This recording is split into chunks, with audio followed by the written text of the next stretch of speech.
दाबी जे पूर्ण हबो आमे काल जो दान काटेको आम दाबी जे पूर्ण हबो आमे जो काल दान काटेको आम दाबी जे पूर्ण हबो आमे जो काल दान काटेको हला भैया के जो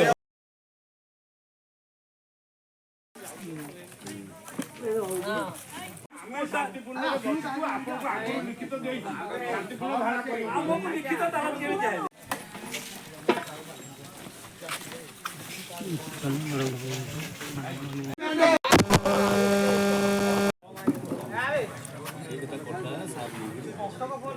हेलो हां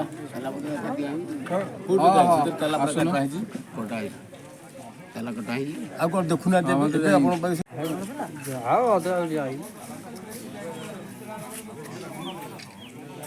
अरे रो रो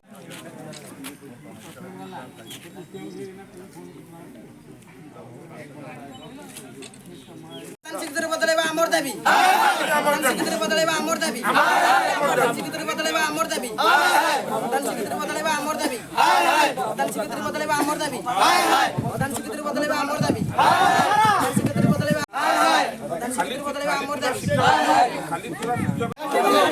हम दाबी जे पूर्ण हबो आमे काल जो दान काटेको हम दाबी जे पूर्ण हबो आमे जो काल दान काटेको हम दाबी जे पूर्ण हबो आमे जो काल दान काटेको हला भैया के जो हम ओटे दबानी डाक्टर हमर रूल अछि जेतु गेस्ट भीतर प्रथमे रेकमेंड करी हेमाटोटू लेबे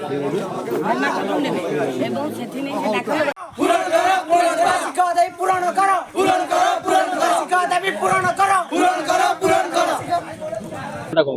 मो ना बलराम नायक आम छात्र विभाग आमर पुओ ये पाठ पढ़ुची नवम श्रेणी आडमिशन कर नवम श्रेणी आडमिशन कर बारंबार आम पिला बुझिलु दे कौन पाठ पढ़ा चली ना आम टीचर ना कौ टीचर ना ना मैथमेटिक्स ना साइंस ना इंग्लीश ना संस्कृत टीचर जाऊँगी डेपुटेशन 3 दिन ये अलग जगह 3 दिन खेल टीचर ना तेणुक आम थे आसी गार्डियन हिसाब से समस्त गार्डियन दिन आप्लिकेसन देलु स्कूल प्रधान शिक्षयित्री दायित्व जी अच्छा मिनरवा प्रधान सी आम आप्लिकेसन रखापी राजी है कहले मत सरकारी स्तर से किसी नियम आसनी गार्डियन मानकर आप्लिकेसन रखापी मुझे स्कूल मैनेजिंग कमिटी पाखे पहुँचली दे टीचर फिचर ना केमी कौन पाठ पढ़ा हम आम पिला तो अलग जगह पाठ पढ़ा इच्छुक थिलु तुम मानकर स्नेह श्रद्धा आम ये आडमिशन कर मो घर स्कूल ठार मात्र 100 फुट स्कूल रे जो प्रकार टीचर मान भर जो विशृंखला केवल हेडमिसेस जो दायित्व अच्छा प्रधान शिक्षक दायित्व अच्छा सी गोटे पटे आउ समस्ते गोटे पटे बारंबार कली झगड़ा भी हो सत्वे से किसी कहबार नहीं पिलांर पाठ पढ़ाटा हूँ मुख्य हेडमिसेस को बारंबार दाबी करा सत्वे हेडमिसेस आम आप्लिकेसन रखिले नहीं आम गलु कलेक्टर ऑफिस ग्रीवांस देलु ग्रीवांस से पठेले डीओ पाखु डीओ ग्रीवांस को 3 थर गलु डेपुटी सीएम पाखु 3 थर उध जाइचु ता सत्वे जो आम दाबी किसी सरकार शुणिले बा डीओ शुणिले बीओ शुणिले शिक्षयित्री प्रधान शिक्षयित्री भी शुणिले आम ताला पकड़ा बा अनशन धारणा बसवा बाध्य हलु आपण ए संपर्क आगु जानि ताला पकई आम देचु कलेक्टर ग्रीवांस देचु डीओ को देचु बीओ को देचु आमर जी स्कूल दायित्व अच्छा मध्याह्न भोजन दायित्व जो सीआरसीएस भी बारंबार कहूँ सी कहले एथर मोर किसी ना आउ गोटे दुखर कथा पिला जी पिला आसुँच नवम श्रेणी 10म श्रेणी पिला कहीं आसुना टेस्ट परीक्षा दे सारा नवम श्रेणी पिला स्कूल शिक्षक भितर गंडगोल हेतु पिला निज मनु मनु स्कूल ठार दूरे गले आसिले ना कहीं आसीना से बाबद प्रधान शिक्षयित्री कौन पदक्षेप नहीं सूचना पाइली स्कूल मारपीट शिक्षक मारपीट सी यही पिलांर जो शिक्षयित्री प्रधान शिक्षयित्री कहले भारतर बड़ नदी महानदी आउ जन शिक्षयित्री कहले ना ओडिशार बड़ नदी महानदी सी कहले तू कहीं मत एक्सपोज कलु एत पिला भितर शिक्षयित्री भितर गंडगोल है पिला ना धरिक पुओ मरु ता पुओ मरु आ पुओ मरु एमती गंडगोल चलला पिला से नवम श्रेणी समस्त पिला 2 जन झील मात्र आसुंच आउ समस्त पिला बर्तमान ये आसुना कहीं आसुना ସେଥିପାଇଁ କି ପ୍ରଧାନ ଶିକ୍ଷକର କିଛି ବି ଦାୟିତ୍ୱ ନାହିଁ। এই বাবদରେ ଆମେ ବି ଏବିଓଙ୍କୁ ଜଣେଇଥିଲୁ ଯେ ପିଲା ତ ଆସୁନାହାନ୍ତି, ମଧ୍ୟାହ୍ନ ଭୋଜନ ବର୍ତ୍ତମାନ ଯୋଉ ମିଲ୍ ପଡୁଛି କେମିତି ପଡୁଛି ତା ପାଇଁ ବି ଆକ୍ଟିଭ ମାଗିଛୁ। ଶନିବାର ଠାରୁ ପିଲା କେହି ଆସୁନାହାନ୍ତି, ଆମେ ଆକ୍ଟିଭ ମାଗିଛୁ। ପିଲା ଆସୁନାହାନ୍ତି, ମଧ୍ୟାହ୍ନ ଭୋଜନ ମିଲ୍ ପଡୁଛି ନା ନାହିଁ, DRCC ଆମର ଫୋନ ଉଠେଇଲେ ନାହିଁ। ତେଣୁ ଏଇ ସମସ୍ତ ଦାବିକି ନେଇକିରି ଆମେ ବର୍ତ୍ତମାନ ଅନିର୍ଦ୍ଦିଷ୍ଟ କାଳ ପାଇଁ ଧାରଣାରେ ବସିବୁ। ସରକାର ଟିଚର ଦିଅନ୍ତୁ, ସରକାର ଯୋଉ ଗେଷ୍ଟ ଟିଚର 2 ଜଣ ଆପ୍ଲାଏ ବି କରିଥିଲେ ସେମାନେ ଆସିବା ପାଇଁ ଏଠିକି ଆସିବା ଇଚ୍ଛୁକ। DO ସାର୍ ବି ତାଙ୍କ ସାଥିରେ ଯୋଗାଯୋଗ କଲେ, ସିଏ ଆସିବା ପାଇଁ ଇଚ୍ଛୁକ, କିନ୍ତୁ ତାର ଦାୟିତ୍ୱ ହେଉଛି ପ୍ରଧାନ ଶିକ୍ଷୟିତ୍ରୀ। ଇଏ ମାନେ ତାଙ୍କୁ ଆଣିବା ପାଇଁ ଇଚ୍ଛୁକ ନୁହନ୍ତି। ତେଣୁ ପିଲାଙ୍କର ପାଠ ପଢାଟା ସମ୍ପୂର୍ଣ୍ଣ ଷ୍ଟପ୍ ହେଇଯାଇଛି। ମୁଁ ଏକ ସରପଞ୍ଚ ଏବଂ ସ୍କୁଲର ସଭ୍ୟ ଜଣେ। ମୋ ନାଁ ବଟକୃଷ୍ଣ ସ୍ୱାଇଁ। ଆଜି ଆନ୍ଦୋଳନ କରୁଛନ୍ତି କଣ ପାଇଁ କରୁଛନ୍ତି? ଆନ୍ଦୋଳନ ଆଜିର ଆମର ହେଉଛି 37 ବର୍ଷ ସ୍କୁଲ। ସେ ପ୍ରଥମ ଯିଏ ହେଡମାଷ୍ଟର ଥିଲେ ସେ ବଦଳିଗଲେ। ବଦଳିଗଲା ପରେ ମିନୋରା ପ୍ରଧାନ ଥିଲେ, ଚାର୍ଜରେ ଥିଲେ। ସେ ତାର ସ୍କୁଲର ଦାୟିତ୍ୱ ସୁଚାରୁ ରୂପେ ନେଇ ପାରୁନାହାନ୍ତି। ମାଷ୍ଟର ଆମର ନାହାନ୍ତି। ତାଙ୍କର ଦାୟିତ୍ୱ ସେ ଗେଷ୍ଟ ଟିଚର ଆଣିବା କଥା, ସେ ଆଣିନାହାନ୍ତି। ଆମେ କହିଲେ ମଧ୍ୟ ସେ କଥା ଶୁଣୁନାହାନ୍ତି। ମୋର ଟିଚର ଦରକାର ନାହିଁ, ଏସବୁ କିଛି କଥା ଦରକାର ନାହିଁ।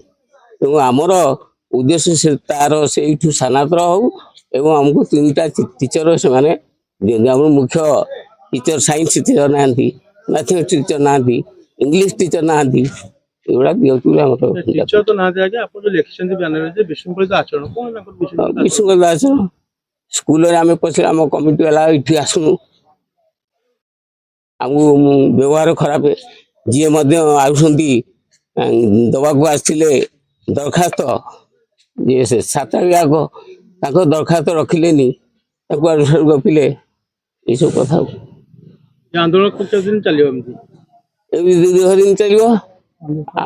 ଆମ କଥା ପୂରଣ ନ ହେବା ପର୍ଯ୍ୟନ୍ତ ଚାଲିବ ଏମିତି।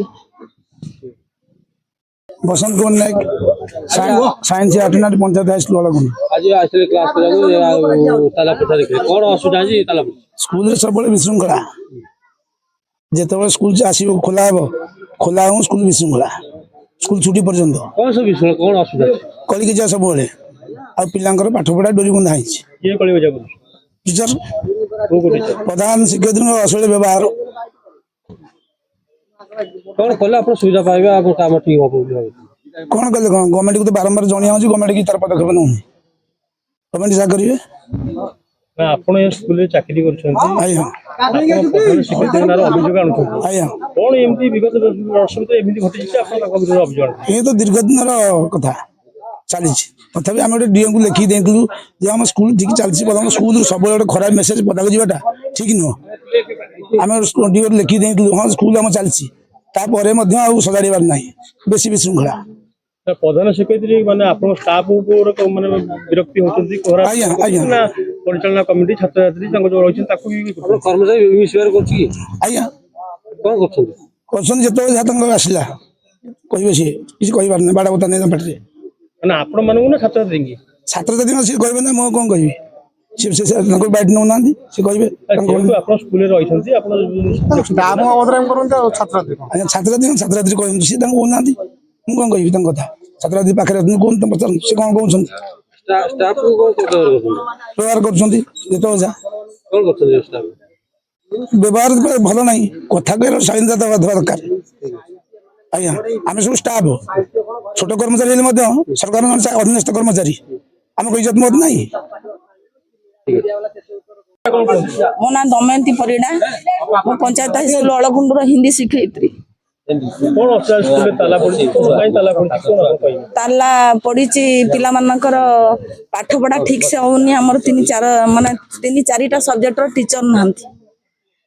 ସବୁବେଳେ ଗଣ୍ଡଗୋଳ, ସବୁବେଳେ ପାଟିତୁଣ୍ଡ, ଅଶାନ୍ତ ପରିବେଶ ବିଦ୍ୟାଳୟରେ। ଗଣ୍ଡଗୋଳ କରୁଛନ୍ତି ଆମର ମ୍ୟାଡାମ ପ୍ରଧାନ, ଭାରପ୍ରାପ୍ତ ପ୍ରଧାନ ଶିକ୍ଷୟିତ୍ରୀ ମିନର୍ଭା ପ୍ରଧାନ। ତାଙ୍କର ଗେଟ ଭିତରକୁ ପଶିଲେ ଆଜି ଯଦି କୋଉ ଷ୍ଟାଫର ବାପା ନା, କାଲି କୋଉ ଷ୍ଟାଫର ସ୍ୱାମୀ ନା, ତାରିଣୀ କି ନଡିଆ ଚାହୁଁଛି ଯେ ରାଣ୍ଡ ହବ, ଏଇ ମୁହୂର୍ତ୍ତରେ ଘରକୁ ଯାଇଥିଲେ ତମେ ରାଣ୍ଡ ହେଇଥବ। ଏମିତି ୱାର୍ଡ, ମୁଁ ଜଣେ ଶିକ୍ଷୟିତ୍ରୀ, ଏମିତି ଭାଷା ଧରିବାଟା ଉଚିତ ନୁହଁ। କିନ୍ତୁ ଏତେ 36 ବର୍ଷ ମୁଁ ଚାକିରି କଲାଣି, କିନ୍ତୁ ମୁଁ ଜାଣିନଥିଲି ଏଇ ଯୋଉ ଜୀବନର ଅନ୍ତିମ ସୋପାନ ଏ ସୋପାନରେ ଆଜି ଆମେ ଆପଣ ମାନଙ୍କ ମିଡିଆ ଭାଇ ମାନଙ୍କ ପାଖରେ ଠିଆ ହିଁ ଆମ ବିଦ୍ୟାଳୟର ଏଭଳି ମାନେ ଯୋଉ କଣ ନା ପାରିବାରିକ ସମସ୍ୟା ତା ପଦାରେ ପକେଇବା ପାଇଁ। କିନ୍ତୁ ଆପଣ ଦାବି କଣ ରଖିବେ? ଦାବି କଣ ଆପଣ ମାନେ ସରକାର ଯାହା କରିବେ। କଣ ସରକାରଙ୍କ ଉପରେ ଦାବି? ସରକାରଙ୍କ ଉପରେ ଦାବି ଆମ ସ୍କୁଲଟା କେମିତି ଉତ୍ତରତର ଉନ୍ନତି ଘଟିବ। ତାପରେ ଆମର ଶିକ୍ଷକ ମାନେ ଆସିବେ, ଆମର ଯୋଉ ସାଇନ୍ସ ମ୍ୟାଥମେଟିକ୍ସ ଇଂଲିଶ ଟିଚର ଆସିବେ, ପିଲାଙ୍କର ଆଡମିସନ ହବ। ତେଣୁ ଆମେ ତ ବ୍ଲଡଗ୍ରାଣ୍ଟ ହାଇସ୍କୁଲ ନା, ତେଣୁ ଆମର ଗାର୍ଡିଆନ କୋଉଦିନ ନାହାନ୍ତି? ତିନିଟା ଟିଚର, ଜଣେ ଜୁଲାଇ 31ରେ ରିଟାୟାର୍ଡ ହେଲେ, ସାଇନ୍ସ ଟିଚର ଜଣେ ଜୁଲାଇ 31ରେ, ମେ 31ରେ ଆଉ ଜଣେ ସାଇନ୍ସ PCM ରିଟାୟାର୍ଡ ହେଲେ। ଆଉ ସୁଲୋଚନା ଆପାଜୀ ଆମର ପ୍ରଧାନ ଶିକ୍ଷୟିତ୍ରୀ ଥିଲେ, ସିଏ ନଭେମ୍ବର 2024ରେ ରିଟାୟାର୍ଡ କଲେ, ଗୋଟେ ବର୍ଷ ହେଲା। ଆଉ ତା ପରଠାରୁ ସ୍କୁଲରେ ଆମେ ଠିକ ସେ ରହିପାରୁନୁ। କଣ ପାଇଁ ରହିପାରୁନାହାନ୍ତି? କେମିତି ରହିପାରିବୁ ଯଦି ଆମେ ଏଇ ଗେଟ୍ ଭିତରେ ପଶିବୁ, ଯଦି ଆମ ବାପା ନାଁ ଧରା ହେଲାଣି, କାଲି ଆମ ସ୍ୱାମୀ ନାଁ ଧରା ହେଲାଣି, କୂଳ ବୁଡିଲାଣି, ତାହେଲେ ପିଲା କେମିତି ପାଠ ପଢିବେ? ତାପରେ ଏଇ ପ୍ରକାର ପରିସ୍ଥିତି ସବୁଦିନ, ତାହେଲେ କେମିତି? ଭାରପ୍ରାପ୍ତ ପ୍ରଧାନ ଶିକ୍ଷୟିତ୍ରୀ ଯୋଉ ଅଛନ୍ତି ସେ କାହିଁ ଆପଣମାନଙ୍କ ଉପରେ ବିରକ୍ତ ହଉଛନ୍ତି? କଣ ଶୁଣନ୍ତୁ, କଣ ରହୁଛି କି? କିଛି ନାହିଁ, ପିଲାମାନଙ୍କ ଠୁ କର୍ମଚାରୀ ମାନଙ୍କ ଠୁ ଏରିଆ ପବ୍ଲିକଙ୍କ ଠାରୁ କମିଟି ମେମ୍ବରଙ୍କ ଠାରୁ ଆପଣ ମାନେ ବୁଝିପାରନ୍ତି, ପିଲାମାନଙ୍କ ଠାରୁ ବୁଝିପାରନ୍ତି। ଅଭ୍ୟାସଗତ ହେଇଯାଇଛି ନା କଣ? ପିଲା ମାନେ ସମସ୍ତେ ଜନସାଧାରଣ ଠାରୁ, ପିଲାମାନଙ୍କ ଠାରୁ, ଆମର ଅନ୍ୟାନ୍ୟ ଯୋଉ ଚତୁର୍ଥ ଶ୍ରେଣୀ କର୍ମଚାରୀ ଠାରୁ ଆମେ ଯେତିକି ଜଣ ଅଛୁ, ଆପଣ ତ ସମସ୍ତଙ୍କଠୁ ବୁଝିଲେ। ଆଉ ଅଙ୍କିତ ରଞ୍ଜନ ପରିଡ଼ା, କୋଉ ସ୍କୁଲରେ? ଅଳକୁଣ୍ଡ ପଞ୍ଚାୟତ ହାଇସ୍କୁଲ। ଆଜି କଣ ବାହାରେ ଠିଆ ହେଇଛୁ? କଣ ପାଇଁ ଠିଆ ହେଇଛୁ? ସ୍କୁଲରେ ତାଲା ପଡିଥିବା ଯୋଗୁଁ ବାହାରେ ଠିଆ ହେଇଛୁ। କାଇଁ ତାଲା ପଡିଛି? ହେଡମାଷ୍ଟର ମାନେ ପାଠ ପଢା ନ ହବାରୁ ପାଠ ପଢିବାକୁ ଆସୁଛି, ପାଠ ପଢା ମାନେ ପାଠ ପଢା ସପ୍ତାହ ହବ ପାଠ ପଢା ହଉନି।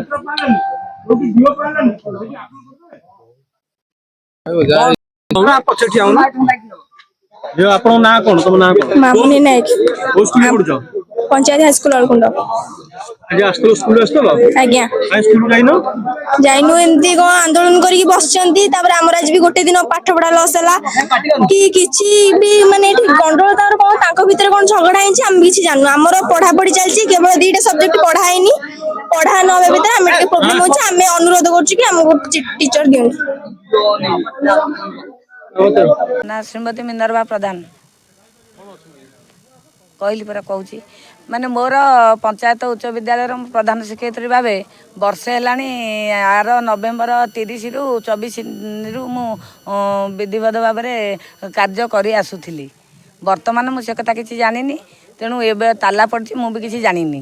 ତେଣୁ ମୋ କହିବା କଥା, ସରକାରୀ ଅନୁଷ୍ଠାନରେ ଲୋକମାନେ ଯାହା ଚାହୁଁନ୍ତି କିମ୍ବା ପ୍ରଶାସନ ଦୃଷ୍ଟିରୁ ବି ହେଉ, ସେ ଯାହା କହିବେ ମୁଁ ସବୁଥିରେ ରାଜି, କିନ୍ତୁ ଲିଗାଲ କାମ ହେବା ଦରକାର, ନ୍ୟାୟରେ କାମ ହେବା ଦରକାର। ମୋର ଆଉ କିଛି କହିବା ନାହିଁ।